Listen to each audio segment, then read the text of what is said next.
Hello बच्चों, आपका स्वागत है फिजिक्स की क्लास में। मैं हूं अनुज काम्बोज।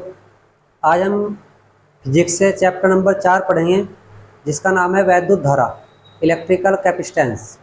और इसमें जो जो आज हमें टॉपिक पढ़ने हैं वो आपके सामने बोर्ड पर लिखे हैं। पहला हम जो टॉपिक पढ़ेंगे वो होगा चालक तथा अचालक। दूसरा टॉपिक होगा आपका मुक्त आवेश का और बद्ध आवेश। तीसरा टॉपिक हम वैद्युत धारिता के बारे में पढ़ेंगे। और जो चौथा टॉपिक होगा आपका वो होगा विलगित गोलीय चालक की वैद्युत धारिता के लिए व्यंजक। तो आज हमने ये 4 टॉपिक पढ़ने हैं और इन सभी टॉपिकों को आपको बहुत अच्छे से पढ़ना है। तो चलिए शुरू करते हैं। शुरू करने से पहले सभी बच्चे इस वीडियो को अपने दोस्तों को शेयर कर दें, और जो भी बच्चे इस चैनल पर नए हैं वो प्लीज़ चैनल को सब्सक्राइब कर दें। तो चलिए शुरू करते हैं। अब जो पहला है आपका वो क्या है? चालक तथा अचालक।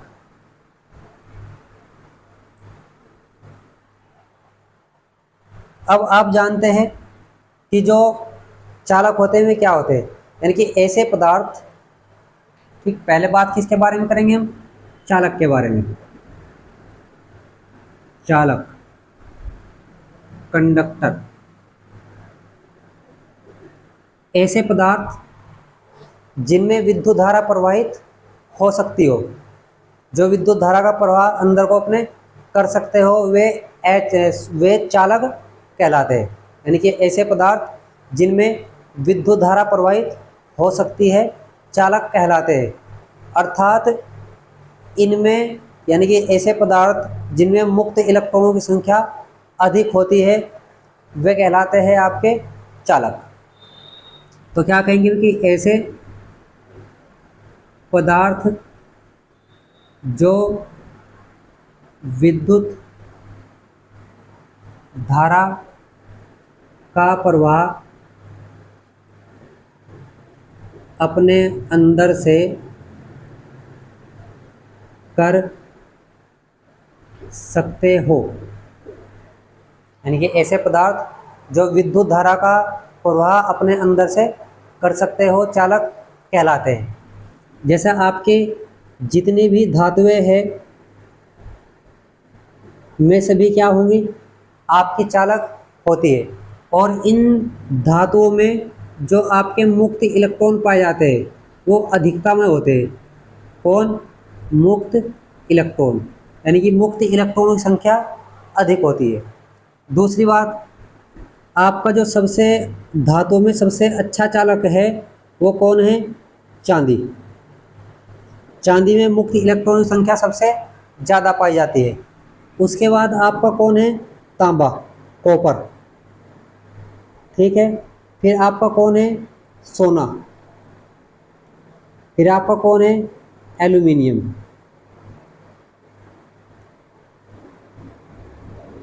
तो इस प्रकार आपके जो धातु में सबसे अच्छा चालक होता है वो कौन होता है?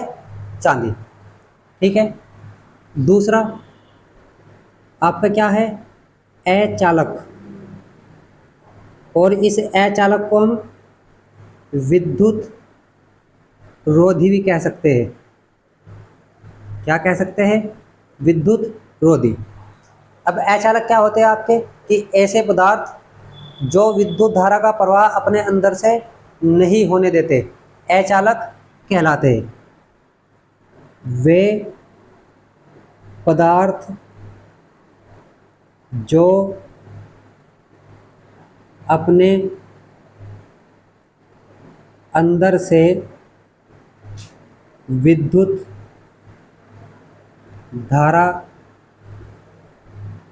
का प्रवाह नहीं होने देते क्या कहलाते हैं? अचालक। जैसे, और इनमें मुक्त इलेक्ट्रॉनों की संख्या बहुत ही कम होती है या मुक्त इलेक्ट्रॉन होते ही नहीं, यानी कि इनमें मुक्त इलेक्ट्रॉन बहुत कम अथवा नहीं होते हैं। कहने का मतलब यह है कि या तो इनमें मुक्त इलेक्ट्रॉन होते ही नहीं, या मुक्त इलेक्ट्रॉन बहुत कम संख्या में होते हैं। जैसे आप जानते हैं अचालक कौन कौन से पदार्थ होंगे, जैसे हम कह दें लकड़ी, प्लास्टिक,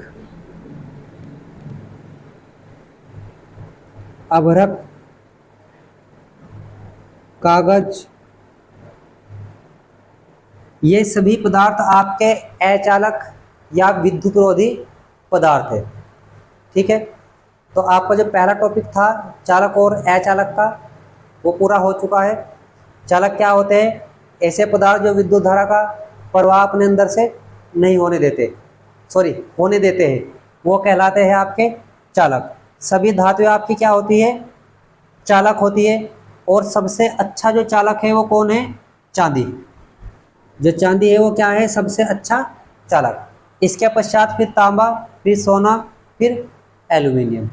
उसके बाद क्या है आपका? अचालक या विद्युत रोधी, कि वे पदार्थ जो अपने अंदर से विद्युत धारा का प्रवाह नहीं होने देते, ठीक, अचालक कहलाते हैं। जैसे इनमें मुक्त इलेक्ट्रॉन बहुत अधिक संख्या में होते हैं, और अचालकों में या तो मुक्त इलेक्ट्रॉन होते ही नहीं या बहुत कम संख्या में होते हैं। जैसे लकड़ी, प्लास्टिक, अभ्रक, कागज, ये सभी क्या है? आपके अचालक है। अब नेक्स्ट टॉपिक जो आपका है वो क्या है? वो है आपका बद्ध आवेश।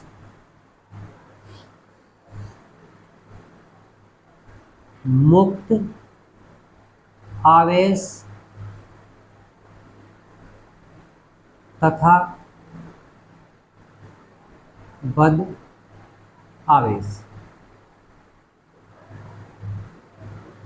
अब हम मुक्त आवेश के और बद्ध आवेश के बारे में पढ़ेंगे, ये क्या होते हैं। ये आपका केवल थ्योरेटिकल पोर्शन है बद्ध आवेश और मुक्त आवेश का। इसके बारे में बस केवल आपको ये समझना है कि मुक्त आवेश या बद्ध आवेश होते क्या है। तो चलिए शुरू करते हैं। हम जानते हैं कि प्रत्येक पदार्थ छोटे छोटे कणों से मिलकर बना है, जिन्हें परमाणु कहते हैं। क्या कहते हैं? जिन्हें परमाणु। और किसी परमाणु के केंद्र पर एक धन आवेशित नाभिक होता है। कौन होता है? धन आवेशित नाभिक। इस नाभिक के अंदर आपका प्रोटॉन होते हैं और कौन होते हैं? न्यूट्रॉन। यानी कि प्रोटॉन और न्यूट्रॉन होते हैं। इस नाभिक के चारों ओर विभिन्न कक्षाओं में आपके इलेक्ट्रॉन परिक्रमण करते रहते हैं। कौन? इलेक्ट्रॉन। ठीक है, यह आपके क्या है? इलेक्ट्रॉन। अब जितना धन आवेश नाभिक पर होता है, उतना ही ऋण आवेश इसके चारों ओर की कक्षाओं में जो इलेक्ट्रॉन घूम रहे हैं उन पर होता है। अर्थात जो आपका परमाणु होता है वो विद्युत रूप से उदासीन होता है। अब ये जो आपके इलेक्ट्रॉन हैं में इस नाभिक द्वारा आकर्षण बल से बंधे रहते हैं। मतलब जो भी इलेक्ट्रॉन इस नाभिक के समीप कक्षाओं में घूमते हैं वे इलेक्ट्रॉन आकर्षण बल द्वारा बंधे रहते हैं।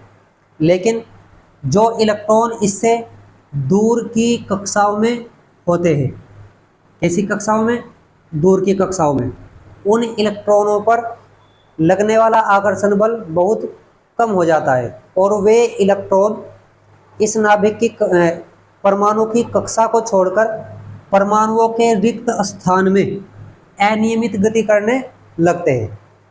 यानी कि जिन इलेक्ट्रॉनों पर नाभिक द्वारा लगने वाला आकर्षण बल बिल्कुल नगण्य हो जाता है, वे इलेक्ट्रॉन परमाणु के अंदर कक्षा छोड़कर और परमाणु के बीच में रिक्त स्थान में अनियमित गति करने लगते हैं। और ये जो बीच में गति करेंगे इलेक्ट्रॉन, इन इलेक्ट्रॉनों का नाम होगा मुक्त इलेक्ट्रॉन। इनका क्या नाम होगा? मुक्त इलेक्ट्रॉन। ठीक है, मतलब जो भी इलेक्ट्रॉन नाभिक के चारों ओर घूमते रहेंगे वो इलेक्ट्रॉन होंगे, और जो भी इलेक्ट्रॉन इनकी कक्षाओं को छोड़कर बाहर निकल जाएंगे वो होंगे मुक्त इलेक्ट्रॉन, फ्री इलेक्ट्रॉन्स। अब इन मुक्त इलेक्ट्रॉनों से बद्ध जो आवेश होगा, इन मुक्त इलेक्ट्रॉनों से बद्ध जो आवेश होगा वो होगा आपका मुक्त आवेश। ठीक है, नेक्स्ट पॉइंट क्या है इसमें कि अब जैसे मान लिया आपके पास कोई धातु है सोडियम, और सोडियम से कोई इलेक्ट्रॉन बाहर निकल गया तो ये क्या बन जाएगा? आयन बन जाएगा। कैसा? धनायन। ठीक है, यानी कि जब किसी भी परमाणु से कोई इलेक्ट्रॉन निकल जाएगा तो इलेक्ट्रॉन निकलने के बाद वह परमाणु क्या बन जाएगा? धनायन।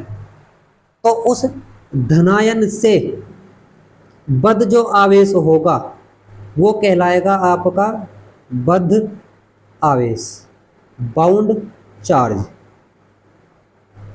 ठीक है, इतनी बात। यानी कि अब आप सामान्य भाषा में ये समझ लीजिए कि आपका जो मुक्त इलेक्ट्रॉन होगा, मुक्त इलेक्ट्रॉन से बद्ध आवेश, आपका जो मुक्त इलेक्ट्रॉन से संबंधित आवेश होगा वो मुक्त आवेश कहलाएगा, और जो मुक्त इलेक्ट्रॉन निकल जाने के बाद परमाणु धनायन बनेगा, उस धनायन से संबंधित जो आवेश होगा वो बद्ध आवेश होगा। ठीक है, यानी कि मुक्त इलेक्ट्रॉन से बद्ध आवेश मुक्त आवेश, और धनायन से संबंधित आवेश बद्ध आवेश। ठीक है, ठीक है ना अपनी बात। तो चलिए, ये आपके जो मुक्त आवेश था, बद्ध आवेश था, ये टॉपिक आपके समझ में आ गया होगा। आपका चालक और अचालक टॉपिक भी कंप्लीट हो गया है। अब इसके बाद क्या है? वैद्युत धारिता। इसे मैं साफ कर देता हूँ। अब हम जो पढ़ेंगे वो वैद्युत धारिता के बारे में पढ़ेंगे, और इस चैप्टर का जो सबसे मेन टॉपिक है वो आपका वैद्युत धारिता ही है, किसी भी चालक की वैद्युत धारिता, क्योंकि चैप्टर का नाम ही वैद्युत धारिता है। बस ये उससे संबंधित पॉइंट थे जो मैंने आपको बता दिए। तो अब आपका पहला महत्वपूर्ण पॉइंट होगा वैद्युत धारिता। वैद्युत धारिता, ठीक, इलेक्ट्रिकल कैपेसिटेंस, इसके बारे में आपको ध्यान से पढ़ना है। अब वैद्युत धारिता क्या होती है? जैसे मान लिया अगर आप किसी भी बर्तन में जल ले और उसमें जल डालते रहे तो उस जल का तल बढ़ता रहेगा धीरे धीरे। उस जल का तल क्या होगा? बर्तन में धीरे धीरे बढ़ता रहेगा। तो इसी प्रकार यदि आप किसी भी चालक को आवेश देंगे, क्या देंगे? किसी भी चालक को आवेश, तो उस चालक का विभव भी उसी प्रकार बढ़ता रहेगा। ठीक है, यानी कि जब किसी चालक को आवेश दिया जाएगा तो उस चालक का विभव भी उसी अनुपात में बढ़ता रहेगा। तो हम यहाँ से कह सकते हैं कि जब किसी चालक को आवेश दिया जाता है, आवेश दिया जाता है, तब उसका विभव भी उसी अनुपात में बढ़ता है। ठीक है, तो यहाँ से पॉइंट निकलता है कि किसी भी चालक को जो दिया गया आवेश होगा वो उसके विभव वृद्धि के अनुक्रमानुपाती होगा। अर्थात यहाँ से कह सकता हूँ मैं कि यदि किसी चालक को Q आवेश देने पर उसके विभव में वृद्धि डेल्टा V हो, तब आपका जो Q होगा वो अनुक्रमानुपाती होगा V के, क्योंकि जैसे जैसे आवेश देंगे उसके विभव में उसी अनुपात में वृद्धि होगी, तो Q अनुक्रमानुपाती किसका होगा? V के। तो यहाँ से हम कह सकते हैं कि जो Q है वो बराबर हो जाएगा C इंटू V के। यहाँ C क्या है? यहाँ C एक अनुक्रमानुपाती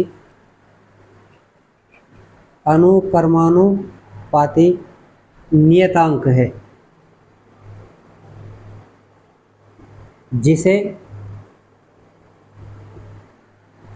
चालक की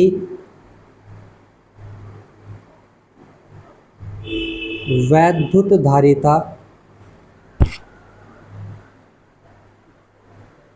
कहते हैं। ठीक है, यानी कि इस C को क्या कहेंगे हम? चालक की वैद्युत धारिता। तो यहाँ से C बराबर क्या निकल जाएगा आपका? C बराबर आ जाएगा V दर बटे में, तो Q बटे V। ठीक है, तो यहाँ से क्या कह सकते हैं हम कि किसी भी चालक की वैद्युत धारिता चालक को दिए गए आवेश तथा उसमें विभव वृद्धि के अनुपात के बराबर होती है। किसी चालक की वैद्युत धारिता चालक को दिए गए आवेश तथा उसमें उसकी विभव वृद्धि के अनुपात के बराबर होती है। तो क्या कहेंगे कि किसी चालक की धारिता चालक को दिए गए आवेश तथा चालक में विभव वृद्धि के अनुपात के बराबर होती है। ठीक है, इतनी बात।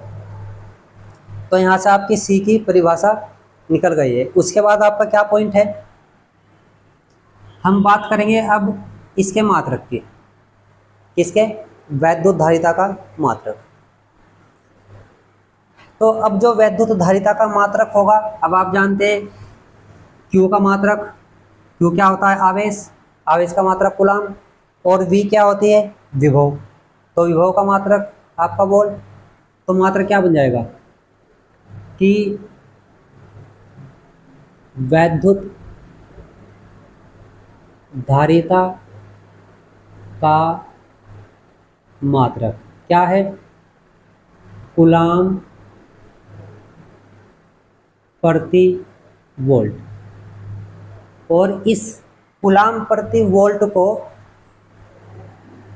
फेरड कहते हैं। क्या कहते हैं? फेरड। यानी जो आपका कूलाम प्रति वोल्ट मात्रक होता है उसे क्या कहते हैं?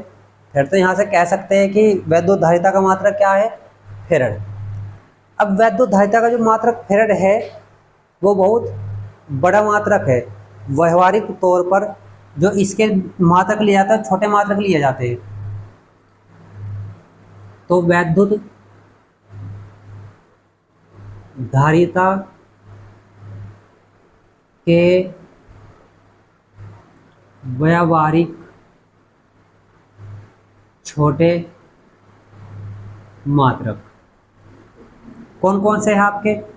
एक है आपका माइक्रो फेरड, और एक माइक्रो फेरड में कितने फेरड होते हैं?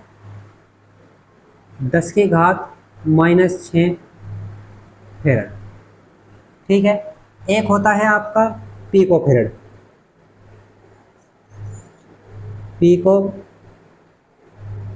फेरड, तो पीको फेरड में 10⁻⁻12 फेरड होते हैं। तो इसके व्यवहारिक जो मात्रक है वो माइक्रोफैरड और पिकोफैरड है। अब अगर इसके हम विमीय सूत्र की बात करें, विमीय सूत्र, तो विमीय सूत्र क्या होगा? आप जानते हैं मात्रक क्या है इसका, कूलाम प्रति वोल्ट, ठीक है ना। और वोल्ट क्या होता है आपका? वोल्ट होता है जूल प्रति कूलाम। तो ये कूलाम कहाँ पहुंच जाएगा? ऊपर। तो आपका बन जाएगा कूलाम का स्क्वायर और बटे जूल। अब कूलाम की विमा क्या होती है? 80। ऊपर क्या है? स्क्वायर। जूल की विमा क्या होती है? m l की पावर 2 t की पावर -2। तो इस प्रकार m आपका ऊपर गया तो m की पावर -1, l की पावर -2, t की पावर -2 जब ऊपर जाएंगे तो प्लस, और 2 वहाँ पहले से ही थे तो 2 और 2 4, और a की पावर 2। तो ये क्या बन चुकी है इसकी विमीय सूत्र, m की पावर -1, l की पावर -2, t की पावर 4, a की पावर 2। अब कैसी राशि है? यह एक अदिश राशि है, यानी कि आपका जो वैद्युत धारिता है वो कैसी राशि है? अदिश राशि। नेक्स्ट पॉइंट आपका क्या है? एक फैराड की परिभाषा। अब एक फैराड की परिभाषा कैसे निकालोगे आप? आप एक बात तो जानते हैं कि आपके पास C बराबर जो फॉर्मूला है वो है Q/V, ठीक है, इतनी बात। अब यदि आप इसमें Q बराबर 1 कूलाम रख दे, V बराबर 1 वोल्ट रख दे, तो आपके पास C बराबर 1/1 बराबर 1 फैराड आ जाएगा, ठीक है ना। तो क्या कहोगे यहाँ से कि जब किसी चालक को 1 कूलाम आवेश देने पर उसके विभव में 1 वोल्ट की वृद्धि हो, जब किसी चालक को 1 कूलाम आवेश देने पर उसके विभव में 1 वोल्ट की वृद्धि हो, तो उसका धारिता, किसकी? चालक की धारिता 1 फैराड के बराबर होती है, ठीक है ना। मैं क्या कह रहा हूँ कि जब किसी चालक को 1 कूलाम आवेश देने पर उसके विभव में 1 वोल्ट की वृद्धि हो, तब चालक की धारिता 1 फैराड होती है या 1 फैराड कहलाती है। तो ये फैराड की परिभाषा थी। अब इससे नेक्स्ट पॉइंट हमें जो पढ़ना है वो पढ़ना है विलगित गोलीय चालक की धारिता।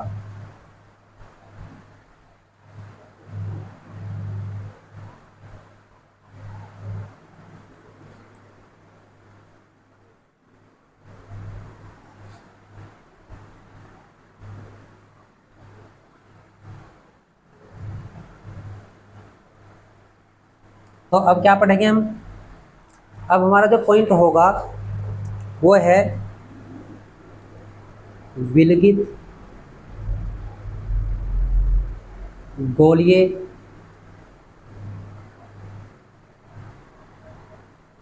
चालक की वैद्युत धारिता का व्यंजन। विलगित क्या होता है आपका? इस विलगित का मतलब है अकेला, मतलब जिसके पास कोई अन्य चालक न हो। तो किसी ऐसे चालक की, ऐसे गोलीय चालक की धारिता निकालनी है जिसके पास अन्य कोई भी चालक नहीं है। अब मान लिया हमने कि माना एक गोलीय कोश है हमारे पास या गोलीय चालक है जिसकी त्रिज्या कैपिटल आर है। जब इसे प्लस क्यू आवेश दिया जाता है तो यह आवेश इसके पृष्ठ पर एक समान रूप से फैल जाता है और यह गोलीय चालक एक ऐसे माध्यम में रखा है जिसका परावैद्युतांक कैपिटल के है। अब इस चालक की जो वैद्युत क्षेत्र रेखा है, वैद्युत बल क्षेत्र रेखा है, वह इस पृष्ठ के प्रत्येक बिंदु पर पृष्ठ के लंबवत है। किधर है? पृष्ठ के लंबवत। अब जब पृष्ठ के लंबवत है तो इसका अर्थ है कि ये वैद्युत रेखाएं इसके केंद्र ओ से निकलते ही प्रतीत होंगी। अर्थात हम यह मान सकते हैं कि इस पूरे गोलीय चालक का जो संपूर्ण आवेश है वो इसके केंद्र ओ पर संकेंद्रित है। यानी कि पूरे गोलीय चालक का जो आवेश है Q वो इसके केंद्र O पर संकेंद्रित माना जा सकता है। तो अब हम क्या करेंगे, पूरा आवेश कहाँ है, वो इसके सेंटर पर मान चुके हैं। तो इस आवेश के कारण इस गोलीय पृष्ठ पर वैद्युत विभव निकालेंगे। यानी कि प्लस Q आवेश के कारण गोलीय पृष्ठ पर वैद्युत विभव। आप जानते हैं कि V बराबर होता है 1/4 पाई एप्सिलॉन नॉट इंटू के Q/R। यानी कि इस आवेश के कारण इस गोलीय पृष्ठ पर जो वैद्युत विभव V होगा वो 1/4 पाई एप्सिलॉन नॉट के Q/R होगा। अब इसकी वैद्युत धारिता क्या होगी? चालक की वैद्युत धारिता, वैद्युत धारिता का फॉर्मूला क्या होता है? C बराबर Q/V। तो आप क्या करो, इस V की वैल्यू V की जगह रख दीजिए। V की वैल्यू क्या है? 1/4 पाई एप्सिलॉन नॉट के इंटू Q/R। Q से Q कट गया, ये 4 पाई एप्सिलॉन नॉट के R कहाँ पहुँच जाएगा? ऊपर। तो C बराबर 4 पाई एप्सिलॉन नॉट इंटू के इंटू R। तो ये आपका जो सूत्र बन चुका है ये किसी भी विलगित गोलीय चालक की वैद्युत धारिता का सूत्र है। अब यहाँ से क्या निकल रहा है? एक तो ये C है वो अनुक्रमानुपाती किसके है? K के। और एक C अनुक्रमानुपाती है किसके? R के। तो यहाँ से 2 पॉइंट निकल रहे हैं कि जो धारिता होती है वो परावैद्युतांक के अनुक्रमानुपाती होती है। दूसरा, चालक की जो वैद्युत धारिता है वो उसकी त्रिज्या के भी अनुक्रमानुपाती होती है, मतलब उसके आकार के। तो जितना भी बड़ा आपका गोलीय चालक होगा उसकी धारिता भी उतनी ही अधिक होगी। ठीक है, इतनी बात। तो यहाँ से हम कह सकते हैं कि किसी भी विलगित गोलीय चालक की जो धारिता C है वो उसकी त्रिज्या R के अनुक्रमानुपाती होती है।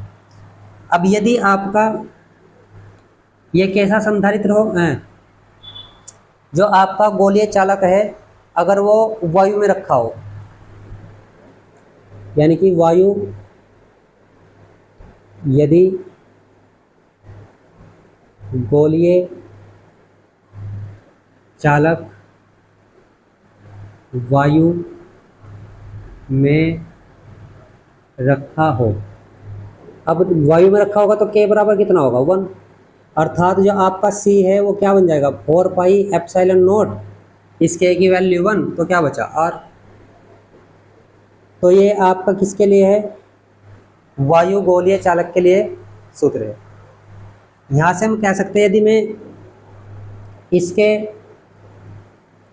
बटे ये कर दूँ, मतलब C/C नोट कर दूँ, तो C की वैल्यू है 4 pi epsilon note K into R, और ये है आपका 4 pi epsilon note into R। ये भी कट गया R से R, तो C/C nought is equal to K। यो इधर, तो C बराबर K इंटू C नोट। ठीक है ना। आपका जो आर्टिकल था वो तो यहाँ पूरा हो चुका है। ये इससे संबंधित कुछ मुख्य बातें जो मैं आपको बता रहा हूँ कि किसी भी गोलीय चालक की जो धारिता होगी वो वायु गोलीय चालक की धारिता के गुना होती है। और के क्या है आपका, यह है आपका परावैद्युतांक, डाई इलेक्ट्रिक कोस्टेंट, परावैद्युतांक। ठीक है, तो आज आपके 4 टॉपिक थे जो मैंने आपको पढ़ा दिए हैं। आशा करता हूँ ये टॉपिक आपके अच्छे से समझ में आए होंगे। अब सभी बच्चे अपना कार्य कीजिए, इस वीडियो को लाइक कीजिए, और यदि आपसे संबंधित कुछ और बच्चे हैं आपके जानकारी में जो कक्षा 12 में पढ़ रहे हैं तो उन बच्चों को इस वीडियो को शेयर कर दीजिए। और यदि चैनल पर बच्चे नए हैं तो चैनल को सब्सक्राइब करना न भूलें। तो फिर मिलते हैं इस वीडियो के बाद नेक्स्ट वीडियो में। तब तक के लिए सभी बच्चे अपनी तैयारी करते रहे, मेहनत से पढ़ते रहे। तब तक के लिए सभी को धन्यवाद।